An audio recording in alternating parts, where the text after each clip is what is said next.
¿Qué tal? Muy buenas tardes a todos. Soy el doctor Alejandro Gaviño, actual presidente de la mesa directiva 2023-2025 de la Sociedad Mexicana de Genética Humana. Para mí es un gusto y un privilegio pues que iniciemos estas sesiones en nuestro calendario de actividades de nuestra asociación. Sabemos que esta primera sesión pues hablaremos sobre la entrega y el reconocimiento a los premios Doctor Héctor Márquez Montel. Y antes de empezar con eso, me gustaría hacer un espacio muy importante para que ustedes pues conozcan un poco el plan y el programa de trabajo de la mesa directiva. En la reunión que tuvimos en el Congreso se habló un poquito de esta parte, pero muchos de ustedes pues no estuvieron, entonces por eso es que queremos reforzar esta parte del programa de trabajo y también hablar de un aspecto muy importante que es pues la visión y la misión de nuestra asociación y la importancia de pertenecer a la Asociación Mexicana de Genética Humana, ¿no? Entonces, bueno, pues nada más comentarles que, bueno, pues nuestra asociación fue denominada y constituida en marzo de 1968 y si se dan cuenta, pues dice que parte de nuestra misión es fomentar la interacción y el desarrollo de los profesionales de la genética humana y disciplinas afines. Entonces, como podemos darnos cuenta, pues esta misión sigue siendo la misma, donde nosotros buscamos que no solamente los genetistas, sino todas aquellas personas involucradas con el mejoramiento y nuestras bases en el área de la genética, nos va siempre a ayudar, ¿no? La visión de la Asociación Mexicana de Genética Humana es agrupar a los profesionales interesados en el estudio de la genética humana y su aplicación a favor de la salud de la sociedad. Entonces, finalmente, pues seguimos buscando que todos aquellos profesionales de todas las áreas pertenezcan y actuemos a favor de nuestra sociedad. Pugnar por el mejoramiento científico y profesional de los asociados, ese es uno de los mayores intereses, la actualización continua, como ustedes vieron en los días anteriores, el lunes y martes se tuvo el curso de oncogenética y medicina de precisión, entonces todo el tiempo, todos estos años, pues siempre hemos buscado este mejoramiento científico y profesional, que esa es una de las grandes ventajas de pertenecer a la asociación, el contar con estos cursos y capacitaciones a un mejor precio, en algunas ocasiones gratuitos, tener una cuota preferente de inscripción eh, y finalmente pues esta comunidad que creamos entre todos nosotros pues es parte de la visión de la asociación. Y igualmente establecer relaciones de intercambio con otras sociedades científicas, la relación con otros especialistas, el que conozcan la importancia de la genética en cada una de las áreas es muy importante que la llevemos a cabo, así como promover la enseñanza y la investigación en el campo de la genética humana. Entonces, eso es parte de nuestra misión y visión, y pues eso es algo que siempre debemos de tener presente y recordarlo para cada una de nuestras actividades que realizamos, ¿no? Y bueno, aquí nada más platicarles, ustedes ya pueden ingresar a la página de la Asociación Mexicana donde pueden ver cada uno de los miembros de la mesa directiva, donde tenemos a la secretaria, la doctora Sacilja Vilchi Zapata, el tesorero, el doctor Félix Julián Campos, vocal región norte, la doctora Elizabeth Ramos Raudri, el vocal de la región occidente, doctor Luis Eduardo Becerra Solano, vocal de la región centro, doctora Talia Wegman Ostrowski, vocal de la región sur, doctor Samuel Gómez Carmona, comisión de admisión, Luz del Carmen Márquez Quirós y doctora Luz María Garduño Zarazúa. Y en redes sociales, que tenemos un apartado especial donde nosotros incorporamos esta área de redes sociales, tenemos a la doctora Luis Fernanda Mariscal Mendizábal y la doctora Leticia Espinoso Quirós. Como ustedes pueden ver, en ese momento todavía no tenemos al vicepresidente, que actualmente sabemos que la vicepresidenta es la doctora Verónica Morán Barroso, que es nuestra nueva vicepresidenta y futura presidenta del año 2025. Entonces, pues es un orgullo trabajar con todos ellos y pues en pro de mejorar pues, y mantener la difusión de la genética, ¿no? En nuestro país. Les quiero decir que nuestra mesa, donde estamos secretaria, tesorero y vocal sur, pues estamos en la región sureste del país, lo que es Mérida, Quintana Roo, Chiapas, Y bueno, realmente uno de nuestras partes que nosotros buscamos es fortalecer la genética en el sureste a través de actividades. De hecho, vamos a tener el 29 de febrero, Día de las Enfermedades Raras, un evento allá en Mérida, que pronto les enviaremos información. Y bueno, pues esto es parte de lo que nos interesa, ¿no? Que la genética no solo pensemos en un sitio, sino que la genética en el país pues se lleva a cabo en cada uno de los estados y regiones de nuestro país, ¿no? El plan de trabajo nos interesa muchísimo el área de redes sociales, nos interesa, como ustedes pudieron ver desde que empezamos con la mesa directiva, pues estar mandando información sobre todo lo que es, todo lo que hacemos, todo lo que somos y somos partes de esta asociación, todo el conocimiento sobre eventos, enfermedades raras, días de difusión. Esto es parte de lo que queremos hacer mucho en redes sociales, reconocimientos a muchos genetistas, citogenetistas y biólogos moleculares, videos de información y concientización sobre las enfermedades raras, que sabemos que es súper importante que se conozcan y que hagamos difusión sobre esto, donde varios de los especialistas, genetistas y de otras áreas van a hacer algunos breves videos para que la población pues, pueda conocer lo que son estas enfermedades, ¿no? Contacto con otros consejos y asociaciones, muy importante, considero que los genetistas seamos visibles para otros especialistas. Lo somos, pero queremos todavía hacerlo más para todas las áreas que estamos tan involucradas como pueden ser los neurólogos, los oncólogos, los rehabilitadores, los cardiólogos, en fin.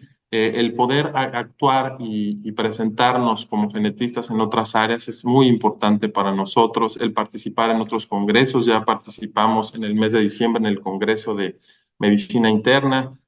Próximamente lo haremos en otros congresos y pues esto es muy importante que sigamos manteniéndolo y involucrar a otros especialistas en el campo de la genética, involucrar a nuevas personas, gente joven con mucho entusiasmo y con mucha experiencia que es básico que también ayuden a difundir y a marcar la importancia de lo que nosotros hacemos. Em, Otra de las áreas que queremos trabajar mucho y que ya estamos trabajando con la doctora Elizabeth Ramos, que ya está coordinando, es tener una revista de divulgación científica de la Asociación Mexicana de Genética Humana, donde nosotros pues realmente empecemos a difundir todo el trabajo que hacemos. Todos los días hay excelentes genetistas, citogenetistas y biólogos moleculares que están trabajando todos los días y que tienen muchos pacientes, muchas publicaciones, muchas cosas que podrían apoyar a la asociación. Entonces vamos a tener una revista de divulgación científica donde tendremos varios comités en el área de citogenética, genética clínica, biología molecular, en el área de investigación, protocolos de investigación, contactos, redes de apoyo de asociaciones también para empezar con esto y la idea pues es mantenerlo en las próximas generaciones y en los próximos años. Nuestra revista de divulgación científica que estamos trabajando con muchas ganas pues muy contentos, ¿no? De tener algo diferente, algo nuevo. Líneas de trabajo, pues, ¿qué queremos? Pues queremos que ingresen más especialistas a nuestra asociación, que ingresen más estudiantes, que ingresen más personas interesadas en el campo de genética, como lo dice nuestra misión y visión. Tener sesiones de casos clínicos, tener foros de discusión, tener esta mayor interacción con cada uno de las áreas. Hay muchos subespecialistas en el área de genética que nos podrían aportar mucha información, cursos y seminarios en el campo de genética clínica, citogenética y biología molecular. Sabemos el principal evento que es nuestro congreso de la Asociación Mexicana del año 2024 y 2025, son el número 49 y 50. El 50 va a ser vamos a tener en el 2025 vamos a tener nuestro 50 aniversario, que va a ser algo muy significativo para todos.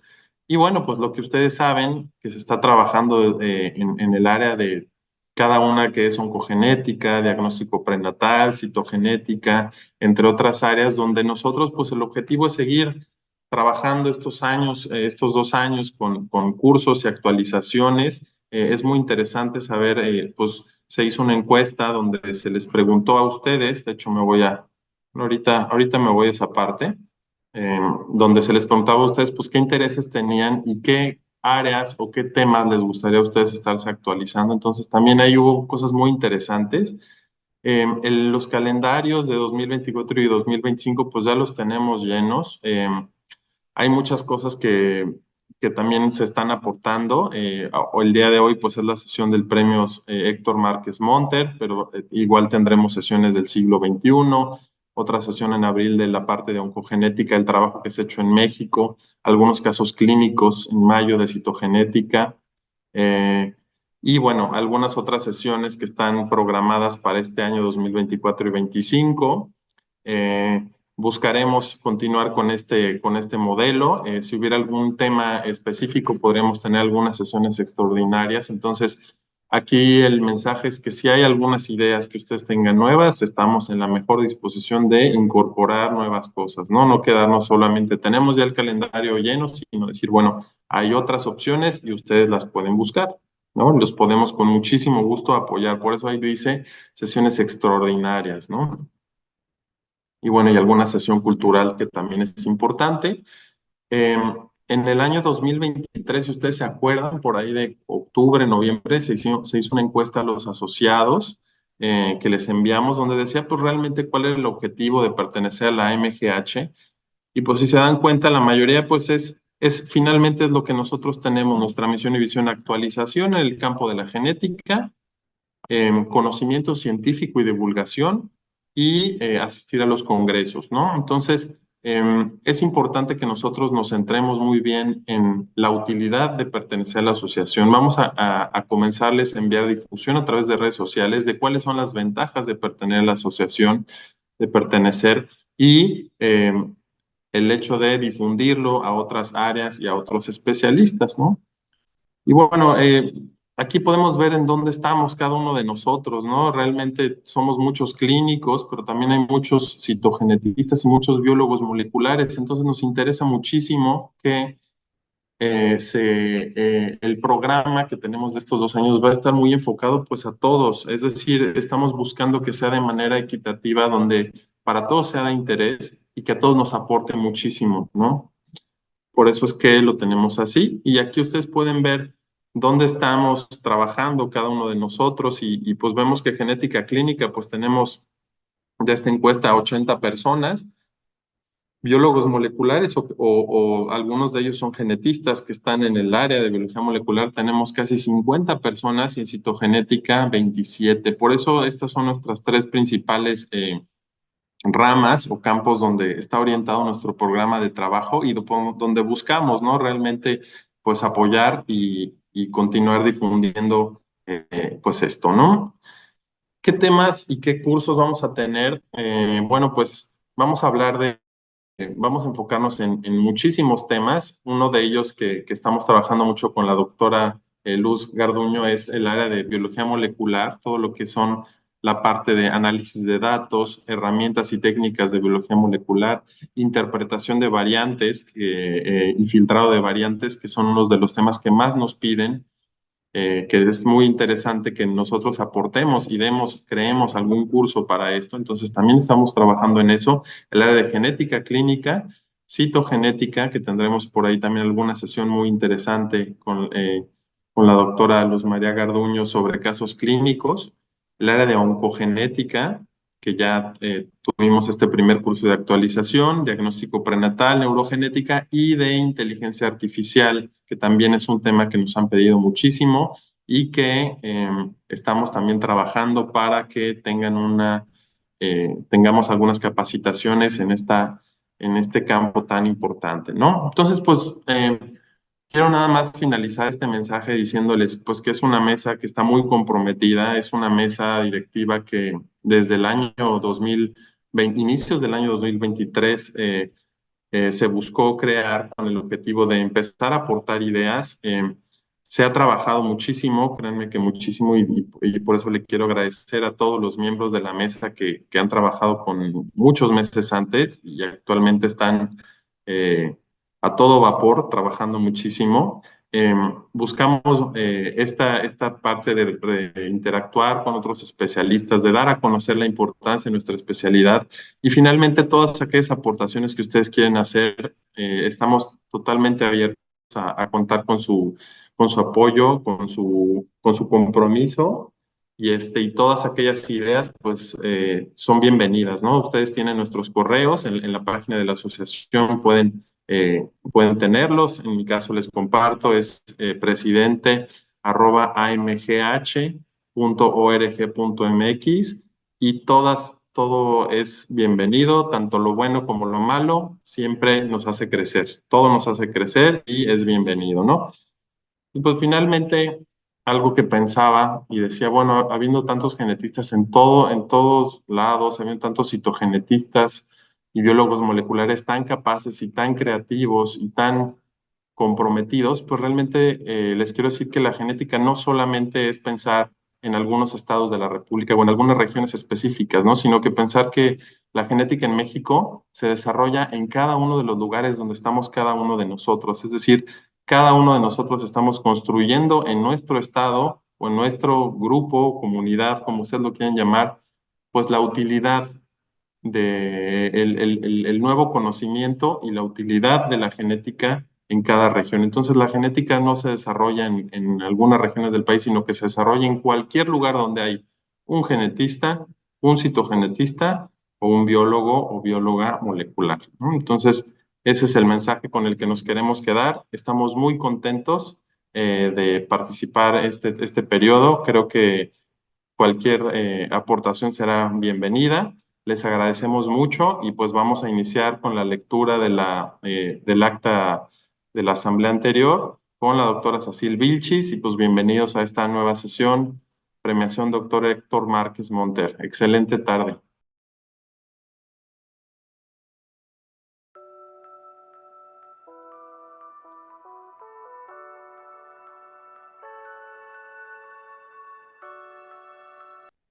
Bienvenidas y bienvenidos a la lectura de la primera acta constitutiva del año 2024.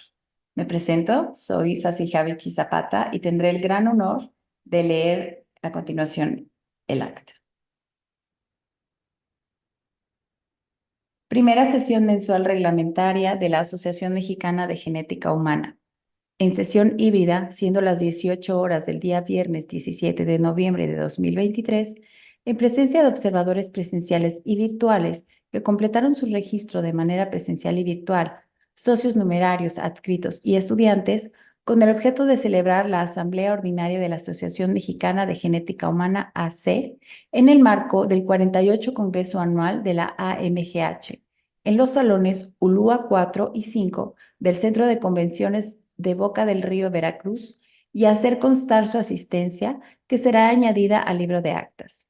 Dicha sesión fue dirigida por la doctora Juana Inés Navarrete Martínez, presidenta del Consejo Directivo 2021-2023 de la Asociación Mexicana de Genética Humana AC, y asistida por el doctor David Eduardo Cervantes Barragán, secretario, y la bióloga María de Jesús Gaitán García, tesorera del mismo. De acuerdo con la orden del día, se realizó de la siguiente manera. 1. Verificación del quórum estatutario. 2. Instalación de la asamblea. 3. Lectura de la orden del día. 4. Lectura de la acta de la sesión anterior. 5. Bienvenida a nuevas asociadas y asociados.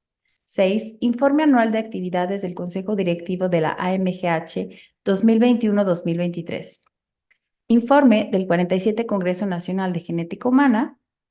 Informe financiero del ejercicio 2023. Elección de la vicepresidencia y del nuevo Consejo Directivo. Y elección de la sede del 49 Congreso Nacional de Genética Humana. La doctora Juana Inés Navarrete Martínez llamó a la asamblea para que existiera el quórum legal y se inició la asamblea a las 17:06 horas, dando la bienvenida a los asociados presentes, además de invitar a hacer uso de la palabra de manera presencial. Enseguida, el doctor Cervantes Barragán dio lectura al acta de la 9ª sesión mensual reglamentaria, misma que se consideró aprobada con mayoría de votos, sin contar además con algún comentario modificado proporcionado durante la sesión. Posteriormente, la doctora Juana Inés Navarrete Martínez inició su informe anual comentando lo siguiente. En asuntos generales, se realizó un recuento de las sesiones mensuales ordinarias realizadas durante el año 2023. Se realizó una sinopsis del curso de enfermedades metabólicas congénitas, realizado del 3 al 24 de junio del 2023, y del 48 Congreso Nacional de Genética Humana, realizado en Boca del Río, Veracruz, del 13 al 18 de noviembre del 2023. Se dio la bienvenida a las y los nuevos asociados de la AMGH y se dio la palabra a la bióloga María de Jesús Gaitán, así como a la contadora Sara Uzarraga para la presentación del informe financiero y anual y la aclaración de dudas. Al finalizar el informe financiero, se cedió la palabra al doctor Cervantes Barragán, quien solicitó a la Asamblea su voto para ser candidato a la vicepresidencia y dejar en su lugar a la doctora Adriana Ruiz Herrera, vocal occidente, en su representación como secretaria durante la elección. Punto sometido y aprobado por mayoría de votos en Asamblea. Posteriormente, y siguiendo los lineamientos estatutarios, se realizó la elección de la vicepresidencia y del nuevo Consejo Directivo 2023-2025 de la siguiente manera. Las y los candidatos a la vicepresidencia se presentaron ante la Asamblea convocada y de forma individual compartieron sus principales propuestas de candidatura a lo largo de 15 minutos en el siguiente orden. Primero, la doctora Jazmín Arteaga Vázquez. Después, la doctora Verónica Morán Barroso. Y finalmente, el doctor David Eduardo Cervantes Barragán. La votación y el escrutinio de las y los candidatos se realizó de forma híbrida bajo los siguientes lineamientos. 1. Todas y todos los asociados vigentes 2023 de la AMGH tendrían permiso para ingresar a la asamblea presencial o virtual. 2. Todas y todos los asociados del tipo decano y o numerario vigentes del 2023 que realizaron su pago hasta el 18 de septiembre tuvieron posibilidad de votar en la asamblea de manera presencial o remota. El total de socios con derecho a voto en la asamblea fue de 146 socias y socios. 3. Todas y todos los asociados que tenían posibilidad de votar en la asamblea y se encontraban de manera presencial en la misma, fueron deshabilitados sus accesos para ingresar de manera virtual. Para el desarrollo de la votación en asamblea presencial, se entregaron papeletas a cada uno de los 90 asociados y asociadas presentes, con derecho a voto para que pudieran emitir su voto, el cual se realizó de forma libre y secreta. Se designó al doctor Samuel Gómez Carmona como escrutador y dio lectura al resultado de cada voto de forma pública e individual, al tiempo que la doctora Adriana Ruiz Herrera, secretaria, registraba cada voto públicamente. Para el desarrollo de la votación en asamblea virtual, se conectaron de forma remota 34 asociadas y asociados virtuales con derecho a voto, emitiendo su voto de forma libre y secreta por medio de una encuesta cerrada. El conteo final de los votos declaró ganadora en primer lugar a la candidata, la doctora Verónica Fabiola Morán Barroso, como vicepresidenta del Consejo Directivo de la AMGH 2023-2025, con 47 votos, 32 votos presenciales y 15 votos virtuales. En segundo lugar, al doctor David Eduardo Cervantes Barragán, con 45 votos, 31 votos presenciales, 14 votos virtuales.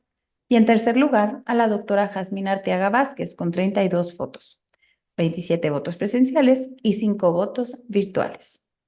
Al cierre de la elección, se dio paso a la toma de protesta y designación del Consejo Directivo 2023-2025. Dicha sesión fue dirigida por el doctor Alejandro Gaviño Vergara, presidente electo, quien propone preferencialmente a la doctora Cecilia Vilchi Zapata como secretaria y al doctor Félix Julián Campos García como tesorero de la Asociación Mexicana de Genética Humana.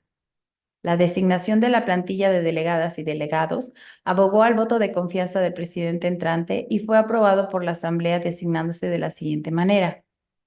Vocal Región Norte, doctora Elizabeth Ramos Raudi. Vocal Región Occidente, doctor Luis Becerra Solano. Vocal Región Centro, doctora Talía Beckman Ostrowski. Vocal Región Sur, doctor Samuel Gómez Carmona. Comisión de Admisión, doctora Luz del Carmen Márquez Quirós y la doctora Luz María Garduño Sarasúa. Se instaura la posición de vocal de redes sociales. la doctora Luisa Fernanda Mariscal Mendizábal y la doctora Leticia Espino Quirós. Dando conformidad por mayoría de votos de la Asamblea, se acepta la designación de las delegadas y los delegados del presente Consejo.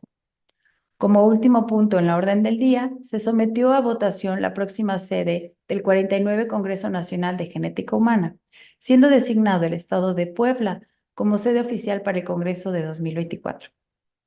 Punto sometido y aprobado por mayoría de votos en Asamblea.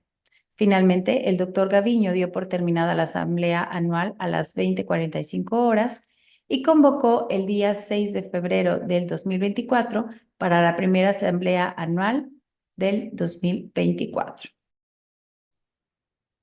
En este momento daremos votación a la lectura de la acta y podrán acceder, su voto podrá acceder a través de la liga que encontrarán debajo de esta página.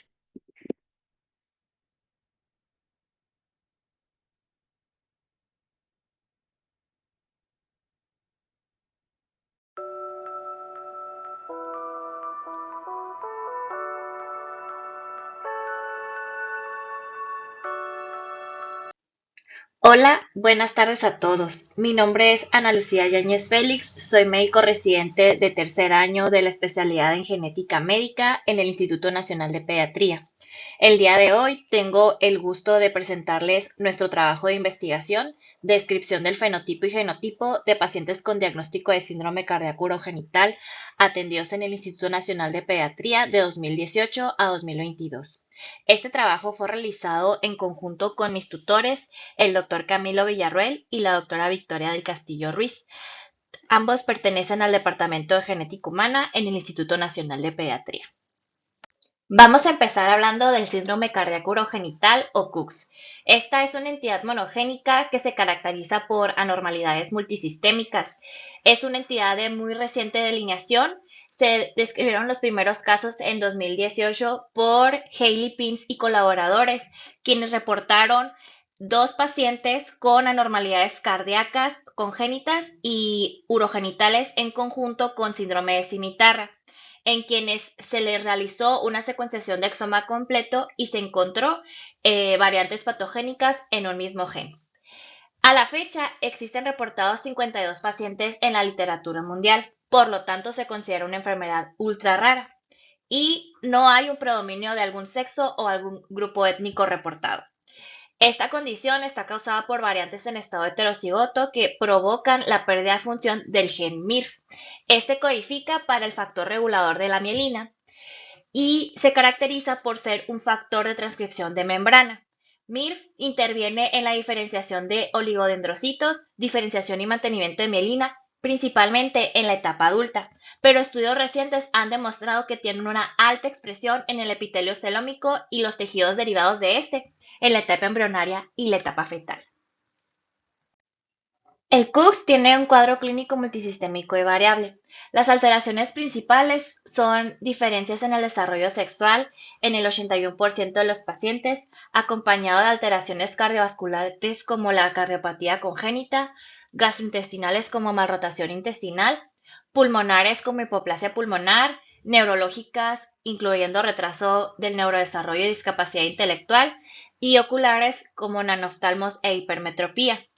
De esta última característica se han reportado algunos pacientes con presentación ocular aislada y con la presencia de variantes en el gen MIRF, por lo que algunos autores han propuesto cambiar el nombre a síndrome ocular cardíaco urogenital.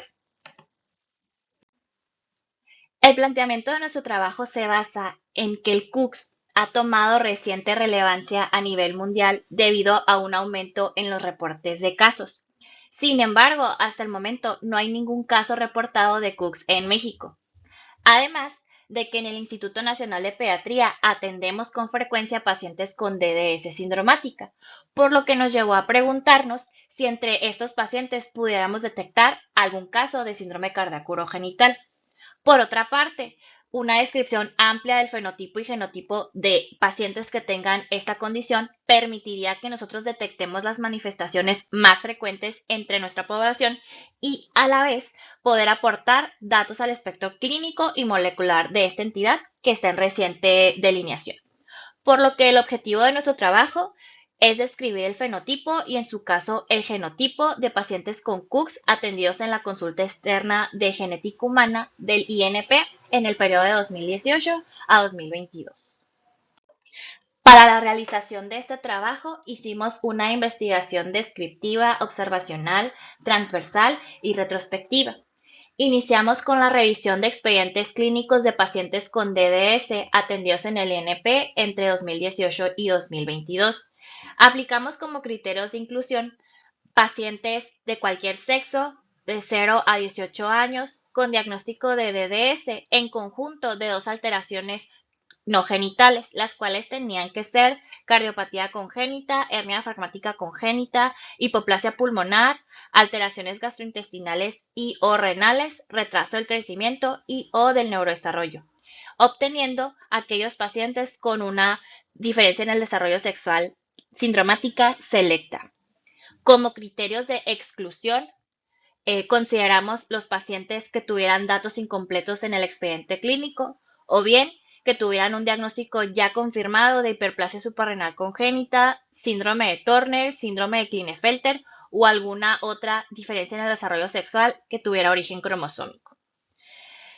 A los pacientes les aplicamos los criterios clínicos diagnósticos basados en los descritos por Kaplan y colaboradores en 2022 para Gene Reviews, los cuales son pacientes con una diferencia en el desarrollo sexual en conjunto de 2 o más de los siguientes hallazgos clínicos o de imagen. De los hallazgos clínicos son nanoftalmos o hipermetropía alta, cardiopatía congénita, hernia diafragmática congénita e hipoplasia de pulmón.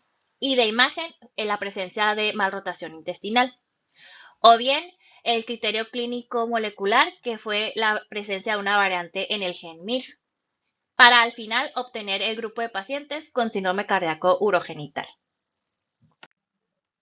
Dentro de nuestros resultados, de los 227 pacientes con DDS que encontramos, 45 de ellos cumplieron criterios clínicos de inclusión a nuestro estudio.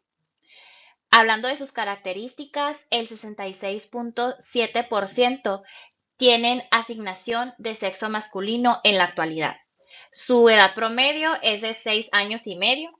El 19.5% son hijos de padres de 40 o más años. Y 20.9% se reportó como pequeño para la edad gestacional al nacimiento. Hablando de sus características clínicas, el retraso del neurodesarrollo fue la alteración adicional a la DDS más frecuente entre nuestros pacientes, representando el 71%. Cuando agrupamos a los pacientes de acuerdo al número de alteraciones no genitales, se resultan 5 grupos de 2, 3, 4, 5 y 6 alteraciones, donde el 46.7% de los pacientes tienen 2 alteraciones adicionales a las genitales.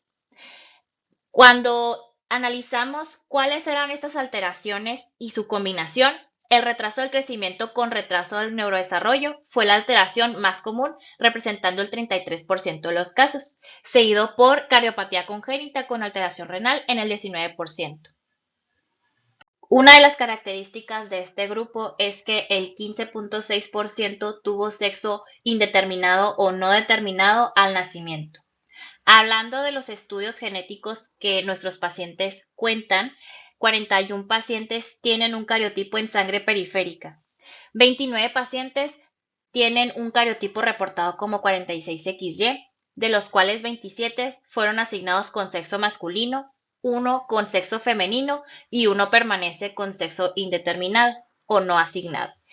12 de los pacientes tienen un cariotipo 46XX y todos están asignados con sexo femenino. 5 pacientes tienen un estudio de microarreglos, pero ninguno tiene algún resultado concluyente sobre variantes en el número de copias o de tramos largos contiguos de homocigosidad. Y 4 pacientes tienen una secuenciación completa de exoma, 2 de ellos con un resultado negativo y 2 con variante en el gen MIR. Ahora, de los 45 pacientes con una diferencia en el desarrollo sexual selecta, 5 pacientes cumplieron con los criterios clínicos diagnósticos que basamos en los definidos por Kaplan y colaboradores, lo cual representa el 11% de nuestra muestra.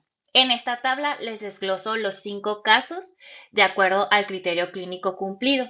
Como podemos observar, la cardiopatía congénita fue el criterio más frecuente, seguido de malrotación intestinal con 3 pacientes que cumplieron este criterio y hernia diafragmática en tercer lugar, presente en 2 de los pacientes. Ninguno de los casos presentaron anoftalmos o hiperopía ni hipoplasia de pulmón. Por otra parte, de los 2 pacientes que les mencioné que tenían o que presentan una variante en el gen MIRF, uno de ellos fue de los que cumplieron criterios clínicos diagnósticos y el otro paciente solo cumplió con el criterio molecular, lo cual nos da un total de 6 pacientes con un diagnóstico de síndrome cardíaco urogenital. En esta diapositiva les muestro los casos de pacientes que cumplieron exclusivamente con los criterios clínicos. El caso número 1 es un paciente de 8 años, nació prematuro, su cuadro clínico se caracteriza por estrabismo, úvula bífida, micrognatia, criptorquidia bilateral, persistencia del conducto arterioso, retinopatía del prematuro, malrotación intestinal y retraso global del neurodesarrollo. Este paciente se vio muy tempranamente y se le atribuyeron los hallazgos a la prematurez, por lo que se le dio cita abierta en el servicio. El caso número 2 es una paciente de 6 años, nació prematura, su cuadro clínico destacamos genitales ambiguos clasificados como Prader 5, comunicación interauricular y comunicación interventricular, hernia diafragmática congénita y malformación de Alnor-Chiari. Ella cuenta con una resonancia pélvica donde se reporta hidrometrocolpos y seno urogenital. A esta paciente se le realizó un cariotipo en sangre periférica que se reportó como 46XX y en nuestra última consulta consideramos que es candidata a genotipificación. El caso número 3 es de un paciente masculino de 6 años, nació prematuro, su cuadro clínico se caracteriza por una atresia yeyunal tipo 2, malrotación intestinal, presencia de genitales ambiguos clasificados como Prader 3, una persistencia del conducto arterioso, retraso global del neurodesarrollo leve, miopía e hipotiroidismo. Este paciente tuvo una laparostomía exploratoria y en esta se encontró la persistencia de conductos mullerianos y un saco herniario izquierdo con presencia de 2 gónadas. El paciente cuenta con un cariotipo en sangre periférica reportado como 46XY y en nuestra última valoración consideramos que es candidato a genotipificación.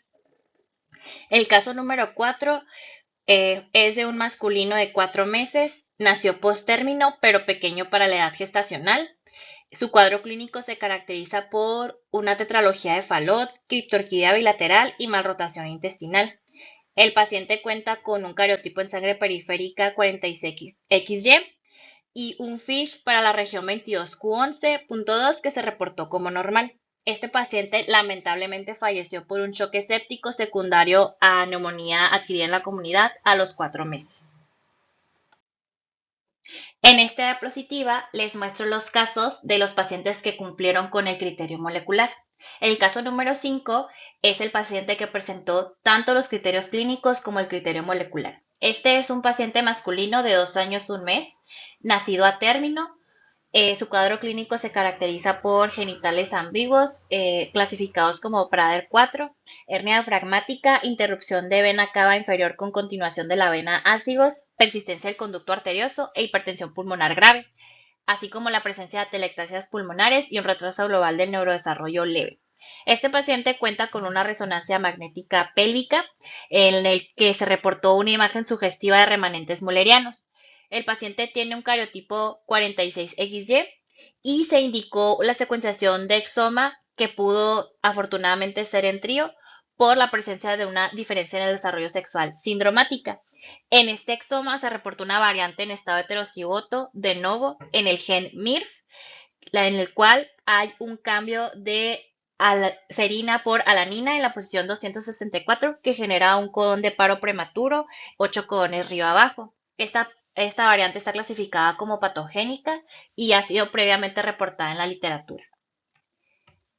El caso número 6 es el paciente que solo cumple con el criterio molecular. Es un paciente masculino de 7 años, nacido a término, pequeño para la edad gestacional. Su cuadro clínico se caracteriza por una epilepsia focal motora, retraso global en el neurodesarrollo, clitorquidia derecha, hipospadia subglandular, hipermetropía, exotropia, atrofia óptica bilateral, paladar hendido submucoso. Él cuenta con un cariotipo 46XY. Este paciente tiene una secuenciación de exoma completo, la cual se realizó por la presencia de una diferencia en el desarrollo sexual sindromática. Y en este se encontró una variante heterocigota en el gen MIRF, que es un cambio de guanina por adenina en la posición 1456. Está clasificada como de significado incierto y no ha sido reportada previamente. Este paciente tiene pendiente la extensión del estudio a los padres. Entrando en la discusión, el síndrome cardíaco urogenital es una enfermedad ultra rara de reciente delineación que se caracteriza por la presencia de DDS sindromática. Es importante destacar que todos los casos hasta la fecha han sido diagnosticados mediante secuenciación de exoma completo. Por otra parte, a la fecha no han publicado estudios de cohorte con DDS sindromática ni reportes de casos de síndrome cardíaco urogenital en México. Entonces, hablando de nuestro trabajo, en nuestro hospital, de 227 pacientes con diferencia en el desarrollo sexual, encontramos 45 con una DDS sindromática selecta, siendo el casi 20% de los casos de nuestro estudio.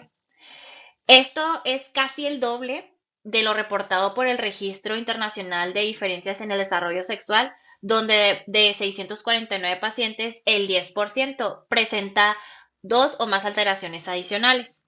El motivo por el cual este número puede ser superior al de este registro es a que nosotros en nuestra población elegible no incluimos a aquellos pacientes con un diagnóstico confirmado de síndrome de Turner, síndrome de Klinefelter, hiperplasia suprarrenal congénita o algún otro diagnóstico por alteración citogenética. Y todos estos diagnósticos sí fueron incluidos por este registro.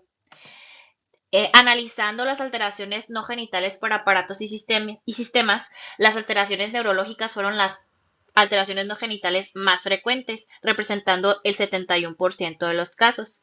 Y cuando analizamos las alteraciones en combinación, las más prevalentes fueron el retraso del crecimiento y retraso del neurodesarrollo, representando el 46.7%.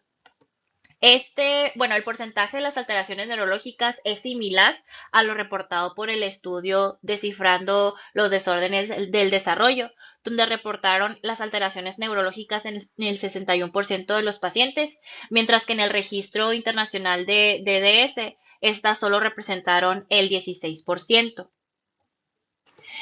El que nosotros encontráramos un mayor número de alteraciones neurológicas entre nuestros pacientes puede esperarse porque las alteraciones neurológicas son comunes entre las entidades genéticas y además pues son parte de nuestros criterios de inclusión. Por otra parte, hablando de la combinación de alteraciones adicionales de la presencia de retraso del crecimiento y retraso del neurodesarrollo frecuente entre nuestros pacientes, es algo que pudiéramos esperar, ya que el peso y la talla baja para la edad gestacional y la talla baja son alteraciones constantes entre pacientes con DDS y también los problemas del neurodesarrollo. Y esto pues es concordante a lo reportado en algunos estudios internacionales, independientemente del tipo de diferencia en el desarrollo sexual. Continuando, el objetivo general de nuestro trabajo fue describir pacientes con diagnóstico clínico y o molecular de Cooks, y destacamos que para ser una entidad muy rara, nosotros detectamos 5 pacientes con Cooks mediante criterios clínicos diagnósticos. Uno de estos pacientes además tiene el diagnóstico molecular confirmado. Por otra parte, uno de los pacientes tiene una variante en MIRF, lo cual nos da un total de 6 pacientes con Cooks. Eso es importante porque hasta la fecha solo existe un reporte de caso de Cooks en América Latina. Este es un paciente argentino con un cariotipo 46XY y su diagnóstico fue realizado mediante secuenciación de exoma completo, el cual se indicó como parte del abordaje de DDS. Hablando de las características clínicas de nuestros pacientes, la alteración más frecuente es la presencia de diferencia en el desarrollo sexual en el 100%, y esto se debe a que fue uno de nuestros criterios de inclusión.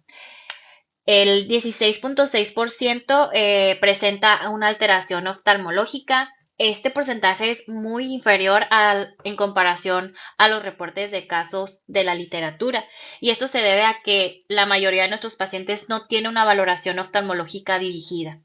El 83.3% de los pacientes de nuestro trabajo tiene una alteración cardiovascular, y este porcentaje es bastante similar a los reportes en la literatura. Nosotros destacamos que la cardiopatía congénita más frecuente fue la persistencia del conducto arterioso en la mitad de los casos. Alteraciones gastrointestinales tuvimos presentes en la mitad de nuestros pacientes, y esto es bastante similar a los reportes de la literatura. Algo importante o algo que nos llamó bastante la atención es que ninguno de nuestros pacientes encontramos que tuvieran hipoplasia de pulmón, y en la literatura estos representan casi el 40% de los casos. Aquí es importante detallar que los pacientes que cursan con hipoplasia de pulmón, de acuerdo a los reportes de la literatura, se presentan en conjunto con hernia diafragmática. En nuestro trabajo tenemos 2 pacientes que tienen hernia diafragmática, pero en ninguno de ellos está reportada una hipoplasia pulmonar. Y por último, el 83.3% de nuestros pacientes tienen alteraciones neurológicas, que en porcentaje está bastante más elevada la presencia, pero este también puede ser producto de que nuestros pacientes son una población infantil. En la literatura hay casos de adultos y bueno, el cuadro clínico es mucho más variable, y de nuevo, no todos los pacientes en la literatura tampoco tienen una exploración neurológica dirigida. Y bueno, como les mencionaba, entre los reportes de la literatura que revisamos todos los artículos que existen sobre síndrome cardíaco urogenital, detectamos que hay una falta de homogeneidad en la exploración de aparatos y sistemas de los pacientes. Por poner un ejemplo, solo 27 de 52 pacientes tienen una evaluación oftalmológica, y debido a eso se pueden estar pasando por alto muchas características clínicas que pueden estar presentes en el paciente, pero pues no están reportadas de manera oficial. Hablando del genotipo de nuestros casos, solo tenemos disponible el D2. La variante del caso 5 está clasificada como patogénica y está previamente reportada tanto en ClinVar como en la literatura. Y la variante del caso 6, si bien no está previamente reportada y se clasifica como BUS, la predicción in silico con predictores la clasifican como deleteria o dañina. Y bueno, sabemos que es importante para terminar de clasificar esta variante, o lo que nos ayudaría es extender el estudio a ambos padres. Hablando de las limitaciones de nuestro trabajo, este fue realizado de manera retrospectiva, por lo que todos los datos clínicos que recabamos fueron directamente del expediente clínico. Y entonces nosotros también tenemos una falta de homogeneidad en la revisión de algunos aparatos y sistemas. Por otra parte, no nos fue posible realizar estudio molecular en los casos que no tienen genotipo, y esto contribuiría a que se validen los criterios clínicos que nosotros aplicamos a nuestros pacientes.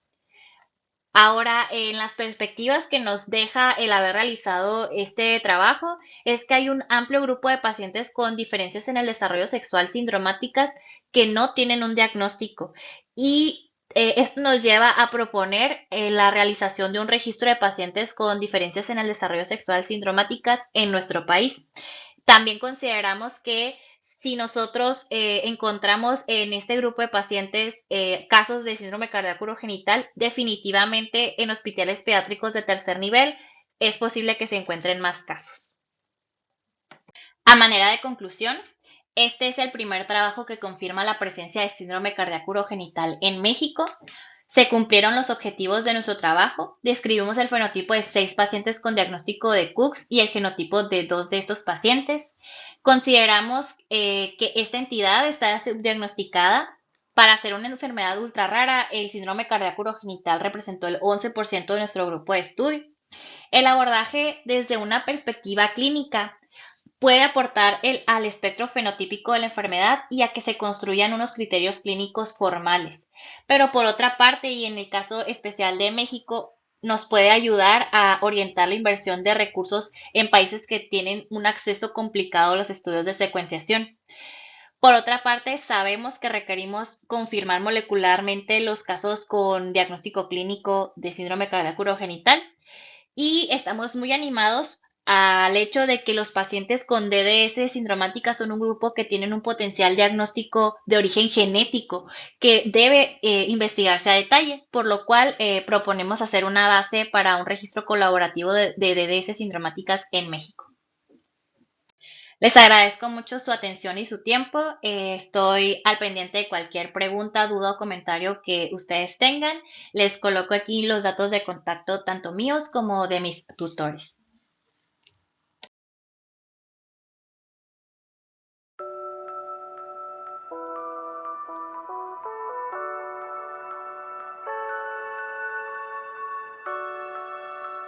Buenas tardes. El siguiente trabajo lleva por título Perfiles de riesgo poligénico en enfermedades de etiología multifactorial. Un modelo de estudio en familias para definir un panel de genes de riesgo para mielomeningocele por medio de análisis bayesiano.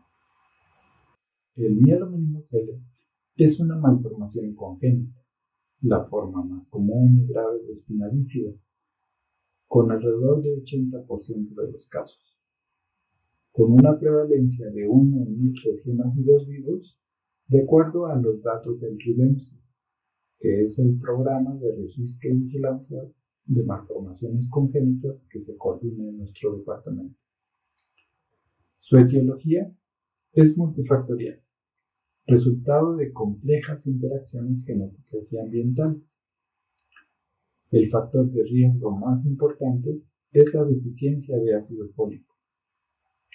Los programas de prevención, fortificación, suplementación de la dieta con ácido fólico han logrado disminuir su incidencia de forma importante, en menos del 50% en distintos estudios. Otros factores de riesgo aquí enunciados son la obesidad, la diabetes, factores materno-nutricionales, medicamentos que han sido muy bien estudiados como el valproato, factores genéticos por supuesto, y toxinas y contaminantes ambientales. Si bien se han publicado estudios recientes de secuenciación del exoma y genoma completos para la identificación de variantes de riesgo genético, los resultados aún no permiten definir específicamente la arquitectura genómica característica de las malformaciones congénitas del sistema nervioso central. La implementación de métodos bayesianos no paramétricos y de modelos jerárquicos estructurados, tal como se refleja en estudios recientes, permite una estimación del riesgo más flexible y precisa de la contribución genética a enfermedades complejas de etiología multifactorial. En el campo de la genética de enfermedades de etiología multifactorial, como diabetes, hipertensión, obesidad, cáncer, relacionadas al envejecimiento, autoinmunes y malformaciones congénitas como el mielomeningocele, los recientes avances en metodologías del análisis bayesiano ofrecen nuevas perspectivas. El objetivo general de nuestro trabajo fue investigar en una cohorte de 203 familias mexicanas con pares de hermanos discordantes para mielomeningocele la predisposición genética a esta malformación congénita, mediante el análisis de 656 polimorfismos de un solo nucleótido, en 395 genes candidato para defectos de cierre de tubo neural, con el propósito de definir un perfil de riesgo poligénico para mielomeningocele. La muestra incluyó un total de 203 familias a las que denominamos cuartetos, integradas por un miembro afectado, un hermano no afectado y ambos padres sanos.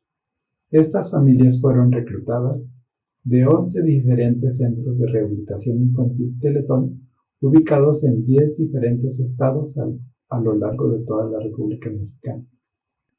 Para la genotipificación de estas muestras se utilizó una plataforma de microarreglos de Illumina de tipo Golden Gate diseñada para analizar 768 polimorfismos de un solo nucleótido, 656 de 395 genes candidatos para defectos del cierre del tubo neural.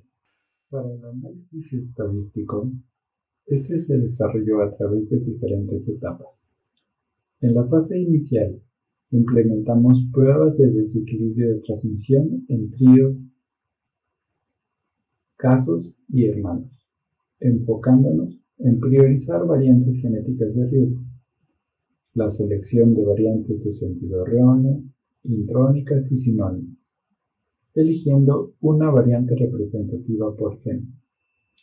En la sección TDT en tríos, tenemos familias compuestas por un padre, una madre, un hijo afectado y un hermano sano. Aquí se analizó la transmisión preferencial de un determinado grupo de variantes genéticas de riesgo, en este caso indicadas en color rojo. Al lado tenemos la sección de TDT en cuartetos. Esta sección extiende el análisis a familias con un hermano no afectado, permitiéndonos una comparación más robusta al incluir a su hermano. En la segunda etapa, calculamos las probabilidades de estas variantes genéticas de riesgo utilizando el teorema de Bayes. Estos métodos nos permitieron actualizar la probabilidad de enfermedad dada la presencia de una o más variantes de riesgo y asumiendo efectos independientes.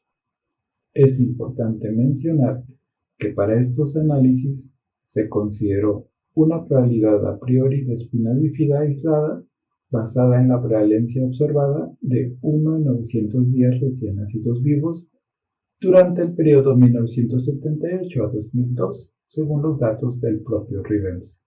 Todos estos análisis se realizaron utilizando PLIN, STATA, programa R, y en este último se desarrolló una implementación específica para el análisis de estos datos sobre una aplicación interactiva de tipo Shine. En esta tabla se muestran los resultados del análisis del desequilibrio de transmisión en pares de hermanos discordantes, lo que denominamos el TDT en cuartetos. En esta tabla se comparan los alelos de riesgo transmitidos, en esta columna, y no transmitidos, tanto en casos con mielomeningocele como en sus hermanos sanos. La diferencia en las proporciones de alelos transmitidos y no transmitidos para cada una de las distintas variantes aquí enlistadas muestran diferentes grados de riesgo. Para los primeros tres genes aquí enunciados, PSMB4, ATIC y BKK2, las razones de momios fueron desde 1.67 hasta 2.09. Otros genes que también mostraron diferencias significativas fueron PSEN2, C2CD3 y PLCB2, con razones de momios que iban desde 1.6 hasta 2.45. Cabe mencionar que si bien algunos otros genes como MTHFR, MTRR y el resto también mostraron un exceso de transmisión de variantes de riesgo en los casos afectados en comparación con sus hermanos sanos, estos no alcanzaron diferencias estadísticas significativas. En esta imagen se muestra un diagrama de Sankey, en el cual se ilustra el flujo de la probabilidad para las distintas variantes genéticas de riesgo que resultaron significativas en el TDT en cuartetos. En este diagrama, por tanto, se muestran las probabilidades condicionales, determinadas mediante el método bayesiano, con el propósito de evaluar los diferentes perfiles de riesgo asociados al mielomeningocele. La probabilidad a priori establecida ha sido basada en los datos del RIBEMSE, como aquí se mencionó. Y a partir de esta, ajustamos estas probabilidades para calcular el riesgo de forma aislada o de las distintas combinaciones de estas variantes. Es importante recalcar que individualmente la variante sinónima del gen PLCB2 fue la que me presentó un mayor riesgo, con hasta 1 en 600.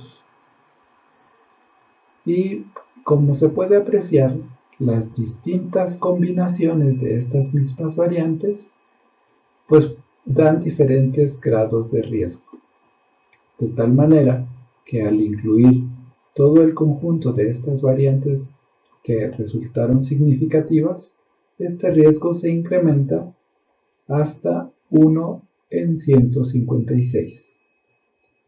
Esto es 5.83 veces el riesgo. Este diagrama pone de manifiesto la acumulación de riesgo a medida que se agregan más variantes genéticas. Este enfoque multidimensional subraya también la naturaleza compleja y poligénica del mielomeningocele, reforzando la idea de que no es una única variante, sino más bien una combinación de variantes genéticas de riesgo, las que pueden contribuir a alcanzar un perfil de riesgo en determinadas familias. Estos hallazgos también refuerzan la necesidad de adoptar un enfoque integral en la evaluación genética del mielomeningocele, aplicable a aquellas afecciones de etiología multifactorial.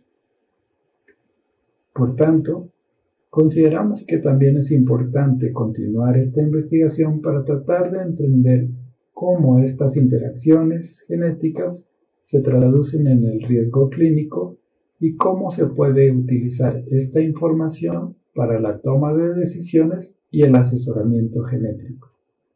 Nuestros resultados permiten una evaluación del riesgo de ser portador de una determinada combinación de variantes genéticas de riesgo y abren la posibilidad de desarrollar y validar un panel para otorgar un asesoramiento genético y prevención personalizados para nuestra población, y no basado en estimaciones de datos empíricos que generalmente provienen de otras poblaciones y grupos étnicos diferentes a la estructura genética de la población mexicana.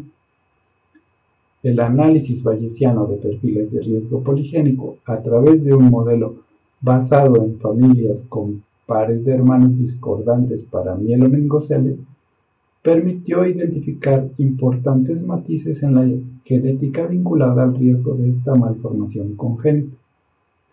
Estrategias de análisis como la presente mejoran la comprensión del riesgo del mielomeningocele. Más aún enriquecerían el diagnóstico de otras enfermedades de etiología multifactorial como diabetes mellitus, obesidad, hipertensión, entre otras que se mencionan, al ofrecer un modelo flexible para explorar los riesgos asociados a estas enfermedades complejas frecuentes del adulto. El presente estudio es parte de la línea de investigación de factores de riesgo genéticos asociados a los defectos de cierre de tubo neural que se lleva en nuestro departamento. Este proyecto ha sido un esfuerzo de muchos años en los cuales se ha podido incluir una gran muestra compuesta por más de 1000 familias, constituidas por tríos, dúos y cuartetos. A estas muestras se han estudiado por diferentes tecnologías. En un inicio, con tecnologías de tipo microarreglo, seguido por secuenciación de nueva generación, y lo más reciente con secuenciación de exoma completo y genoma completo, en colaboración con la Universidad de California en San Diego y con la Universidad de Cornell y el Colegio de Medicina de Baylor, con estos consorcios que ustedes pueden ver aquí. Finalmente, Agradecemos a todas las familias que con su valiosa colaboración y compromiso hicieron posible este estudio. También a los médicos, alumnos e investigadores que con dedicación y esfuerzo participaron activamente en cada una de las fases de este proyecto. Especialmente queremos agradecer a la Fundación Teletón y al CONACYT por el financiamiento otorgado con este número de proyecto y que ha sido fundamental para la realización de esta investigación. Por su atención, muchas gracias.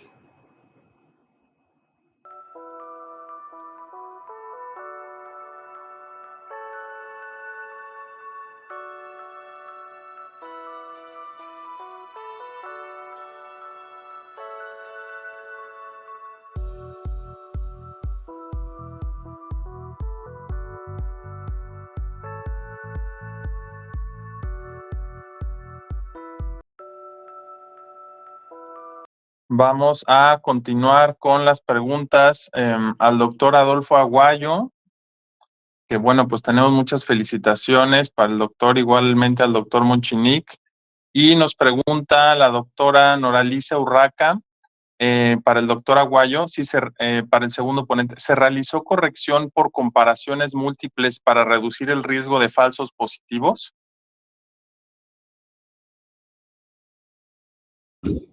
Gracias por la pregunta. En relación a la comparación por múltiples pruebas, lo que se hizo fue para el primer filtrado, que es el análisis de desequilibrio de transmisión. En ese punto sí se ajustó para el número de variantes que se analizaron por microarreglo, pero la siguiente etapa, que corresponde a la selección de variantes que fueran propiamente missense, intrónicas, que ya se mostraron en la presentación, para esa fase solo se tomaron las variantes cuya frecuencia y se hubiera detectado previamente diferencias significativas en el análisis de desequilibrio de transmisión entre los casos y hermanos. Entonces, a partir de esta comparación fue que se realizó este análisis y posteriormente se llevaron estas a análisis bayesiano y fueron los datos que presentamos. Entonces, para el segundo análisis que corresponde al bayesiano, entonces la respuesta es no ajuste por múltiples comparaciones, porque ya partimos de una selección previa, un filtrado anterior. De acuerdo, muchas gracias, doctor Adolfo. ¿Tenemos alguna otra pregunta para el doctor Adolfo?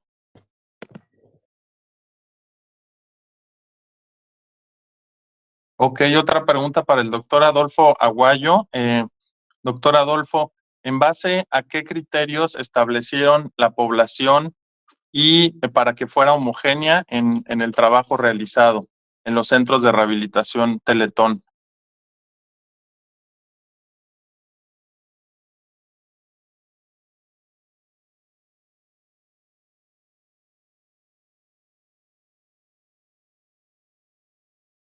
Gracias por la pregunta. En relación al reclutamiento de esta muestra, se consideró que fueran de distintos estados de la República Mexicana. Y es importante mencionar que este estudio es una parte de un estudio mayor, en el cual se estudiaron muestras de diferentes estados de la República, pero que en un principio consistían en familias tríos. Eran alrededor de 500 tríos. A partir de estos, aquellos que tuvieron un humano no afectado fueron incluidos en esta segunda etapa del análisis. Y de estos fueron 203 cuartetos, que es así como nosotros denominamos a estas familias. Entonces, estos provienen de 11 diferentes estados de la República, provenientes de diferentes centros de rehabilitación infantil Teletón. Y el criterio principal de inclusión pues fue propiamente que tuvieran el diagnóstico de mielomeningocele identificado a partir de los médicos de cada uno de los distintos centros de rehabilitación infantil. Entonces, esos fueron los criterios. Gracias. Ok, perfecto. Muchas gracias, doctor. No sé si tenemos alguna otra pregunta. Felicitaciones, doctor Aguayo, doctor Mochinique, a todo el equipo de nutrición. Otra pregunta para el doctor Aguayo. ¿Se tiene en perspectiva el cálculo de heredabilidad? ¿Por qué? Otra de las preguntas es, ¿por qué utilizaron dos tipos de software para los análisis? Y si para hacer los cálculos estadísticos se requirió alguna característica específica en cuanto al equipo de cómputo. Son esas tres preguntas de parte del doctor Totomoch. Doctor Adolfo. Sí, gracias. En relación a la primera pregunta que se relaciona sobre el cálculo de heredabilidad, no se consideró para calcular las probabilidades en este análisis. Lo que se hizo fue tomando como referencia la prevalencia en la población general del mielomeningocele, que en este caso nosotros lo que estamos presentando incluye 1 en 910, y a partir de ahí, tanto el riesgo se incrementa al tener una determinada combinación de diferentes variantes. Y bueno, para esto nosotros no incluimos propiamente el cálculo de heredabilidad. En relación a por qué se utilizaron diferentes tipos de software, fue para, en un principio, el TDT lo realizamos a través de Stata y Plink, que son los dos programas que analizan estos patrones de desequilibrio de transmisión. Y secundariamente necesitábamos otro programa que nos permitiera analizar de manera iterativa las distintas combinaciones y hacer los cálculos utilizando el teorema de Bayes. Entonces, a partir de esto, nosotros utilizamos una herramienta de R para desarrollar una herramienta en Shiny que nos permitiera hacer los cálculos y especificar si determinada combinación, qué cálculo o qué riesgo nos daría dependiendo de todas las probabilidades que se pudieran ocurrir a partir de las 6, 7 u 8 variantes, porque el trabajo que mostramos solo estamos presentando de aquellas variantes que mostraron significancia estadística.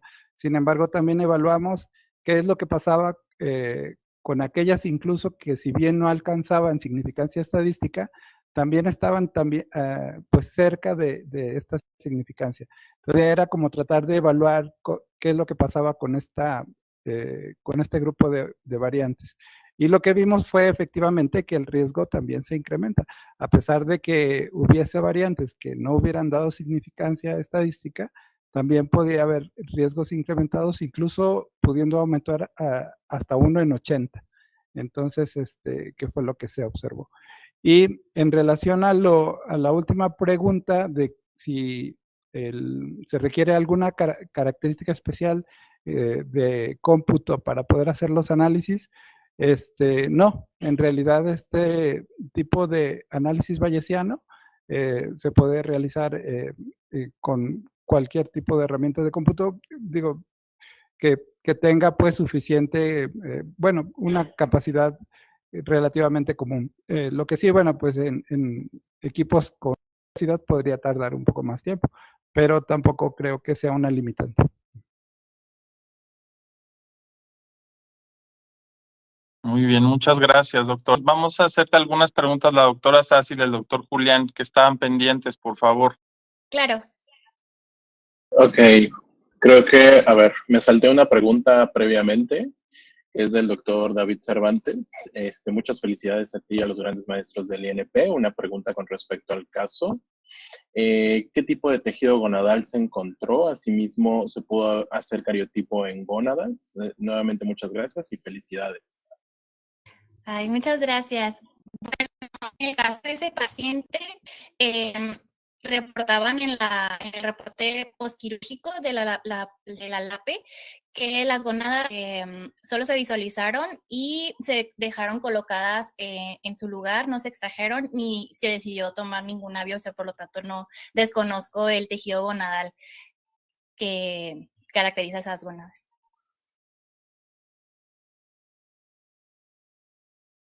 Y ahora sí, la pregunta de la maestra Alicia Cervantes.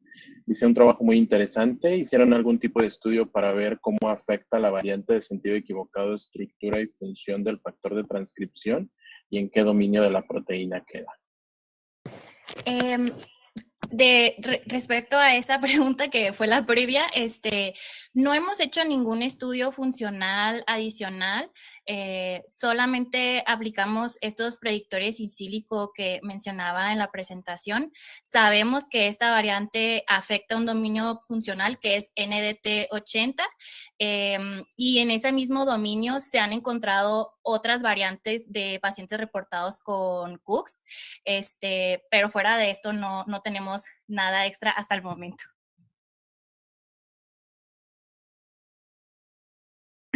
Bueno, pues sí, muchas felicitaciones. Una de las últimas preguntas es, ¿qué diagnósticos diferenciales de síndrome de Cox han tomado en cuenta?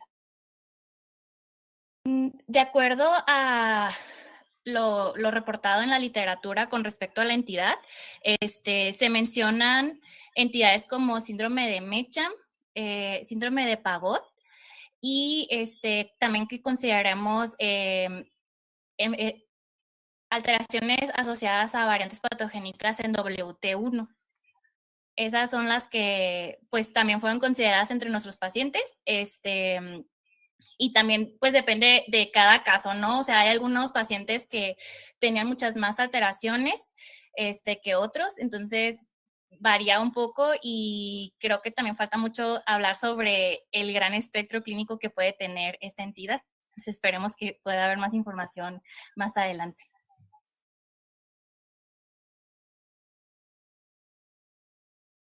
Muy bien, muchas gracias, Ana Lucía. Yo tendría nada más una última pregunta para muchos genetistas clínicos. ¿Qué manera habría de poder colaborar contigo en este trabajo o qué manera habría de hacer enviar pacientes y que podamos tener alguna estadística en nuestro país sobre esto? Pues ahorita yo estoy residente de tercer año, estoy casi de salida de mi residencia. Espero en el futuro poder continuar con lo que ya iniciamos y de ser así, y si yo no estoy, mis tutores, el doctor Camilo y la doctora Victoria del Castillo, están en el INP, pensamos en formalizar esto, generar un proyecto y que no solo sea de nuestro instituto, sino también invitar a otros hospitales. Me gustaría tenerles algo más formal para poder que ya se empiecen a recibir pacientes, pero sí es un plan que tenemos y en cualquier momento que tengamos ya algo formal, oficial, con gusto se los compartiremos, pero si en caso de que yo no continúe, mis tutores estarán a cargo de.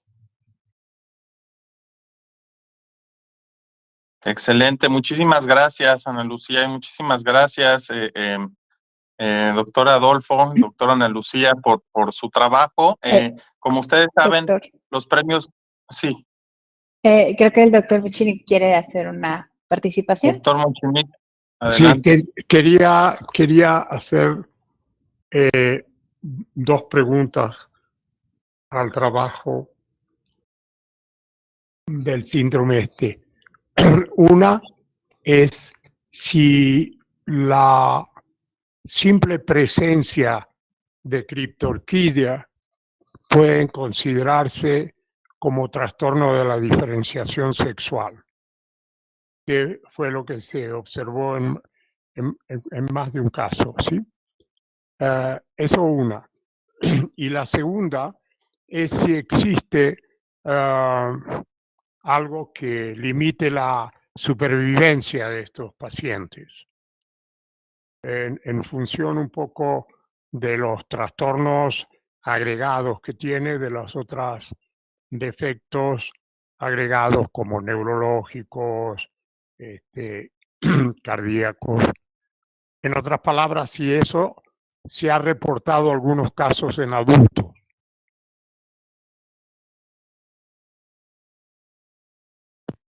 Muchas gracias por las preguntas, doctor. De acuerdo a las nuevas guías y a bastantes autores, sí se considera la criptorquidia como parte de una diferencia del desarrollo sexual y nosotros también lo consideramos como tal. Por eso muchos de nuestros pacientes presentan este dato. Y con respecto a limitantes de la vida de los pacientes que tienen diagnóstico de Cooks, hasta el momento de los pacientes reportados no hay casos de defunciones, pero yo consideraría que las alteraciones cardíacas son las que tienen el mayor potencial de ser la causa de muerte en estos pacientes, dependiendo, claro, de la gravedad de que se presenten.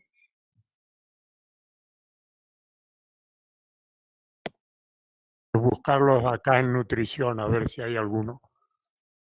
Claro que sí, doctor, estaríamos muy felices de compartir Ahora, la información. con el proyecto ese de crear como un centro de referencia, una de las cosas que en teoría debería tenerse es la infraestructura suficiente como para poder realizar. Si el caso va directamente a secuenciar el gen en cuestión, estaría limitado a eso. Pero por lo que reportaron, algunos de los casos fueron diagnosticados por estudios de exoma. Sí, creo que lo ideal sería, pues, para tener un diagnóstico para todos, poder tener la oportunidad de realizar exoma. Yo tengo la idea de que si hacemos esto protocolizado, los pacientes tuvieran acceso a exoma o quizá menos panel de genes para poder considerarlos diferenciales, ¿no? Y en caso de que no encontráramos variantes en este gen, pues también pudiéramos conocer qué otras cosas son los que se parecen. A lo mejor salen cosas nuevas, cosas que no conocemos. Entonces, pero sí, y pues en el menor de los casos solo secuenciar MIRF, pero sí, se necesita la infraestructura y el presupuesto. Ok, muchas gracias. Bueno, pues muchísimas gracias. Muchas gracias a todos. Yo nada más recordarles que solamente se presentaron 2 trabajos, ya que en los premios Márquez Monter 2 categorías fueron las que participaron, que fue genética clínica y citogenética, con el trabajo de la doctora Ana Lucía, y genética de poblaciones, con el trabajo del doctor Adolfo. También tenemos, recuerden, el área de genética, bioquímica y molecular y ciencias genómicas. No hubo ganadores porque no tuvimos trabajos participantes. Sin embargo, es muy importante que cada año sepamos de estas 4 categorías y la importancia de la participación de cada uno de ustedes. Y bueno, pues con esto finalizamos esta sesión y nos pasamos a asuntos generales. Muchas gracias a todos.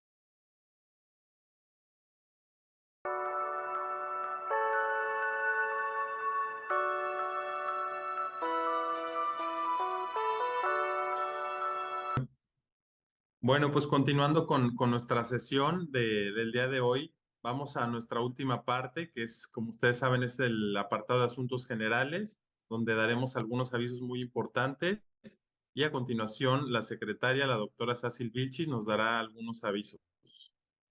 Muy bien, bueno, pues como saben, febrero es el mes en el que todos conmemoramos, festejamos el Día de las Enfermedades Raras. Y como parte de los festejos o parte de las actividades que decidimos hacer con la asociación, estamos invitando a todos los que tengan algún evento programado, alguna actividad programada o que simplemente se quieran tomar una foto y que podamos nosotros apoyarlos en la difusión de este evento a través de nuestras redes sociales. Les solicito que nos manden sus actividades al correo, ya sea el correo de secretario@amgh o al de tesorero también.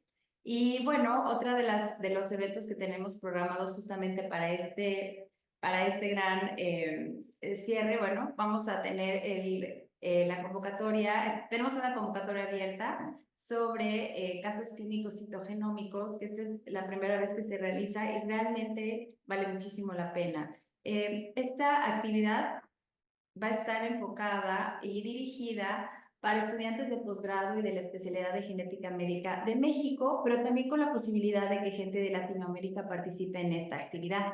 El objetivo va a ser destacar la importancia de la citogenómica y su aplicación en Latinoamérica, pero también fortalecer los lazos que hay entre estudiantes y especialistas dentro de la AMGH.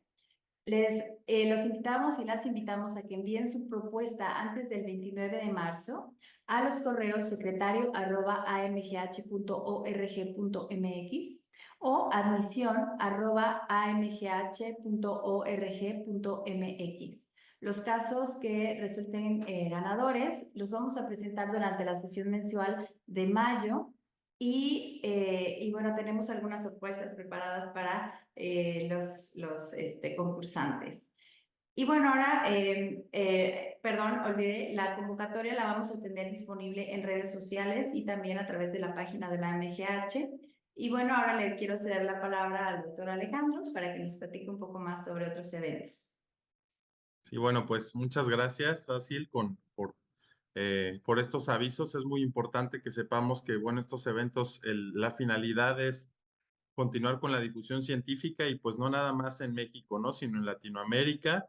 Agradecemos también mucho el apoyo de la RELAG para la organización de este evento, de la doctora Luz María Sarasúa, que también va a estar coordinando este evento. Y bueno, yo también les quiero dar un aviso sobre la LAG, que es la Asociación Latinoamericana de Genética, que ellos han estado pues en muy estrecho contacto con nosotros, con la Asociación Mexicana de Genética Humana, desde la mesa del doctor Elías García, de la doctora Juan Inés Navarrete. Y bueno, este año ellos van a participar, van a tener su congreso del 21 al 24 de octubre en Guadalajara. Y pues este va a ser un curso, un congreso en el cual vamos a tener muchas personas que son miembros de la misma asociación que van a participar en este congreso. Va a valer mucho la pena.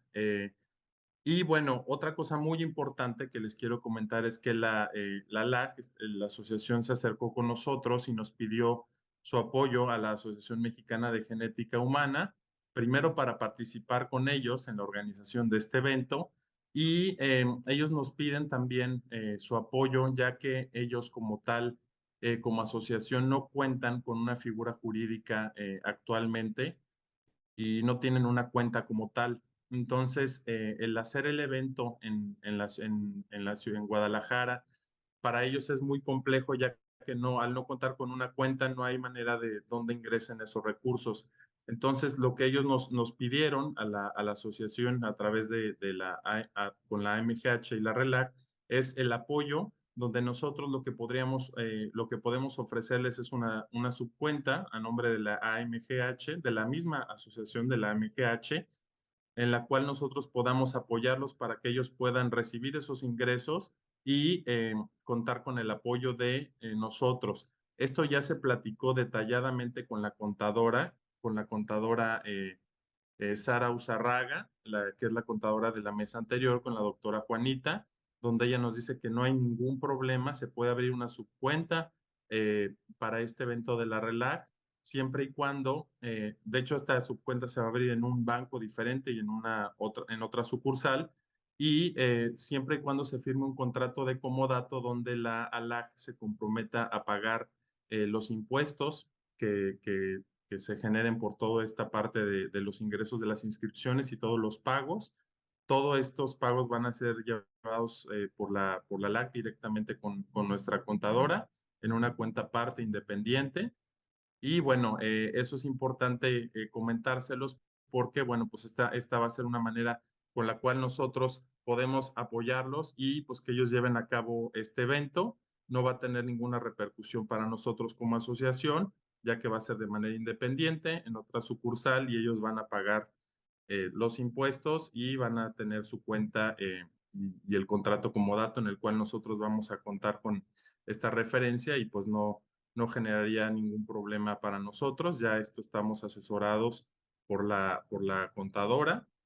Y bueno, ahorita estamos estamos todavía en el proceso de abrirle a su cuenta, ya que todavía no está constituida, no nos han entregado la nueva acta constitutiva y esperamos que en inicios del mes de marzo ya terminemos con este trámite y pues podamos abrir la cuenta para apoyar a la AJ, ¿sí? Y bueno, pues ese es un aviso que les quería dar. Cualquier duda o comentario,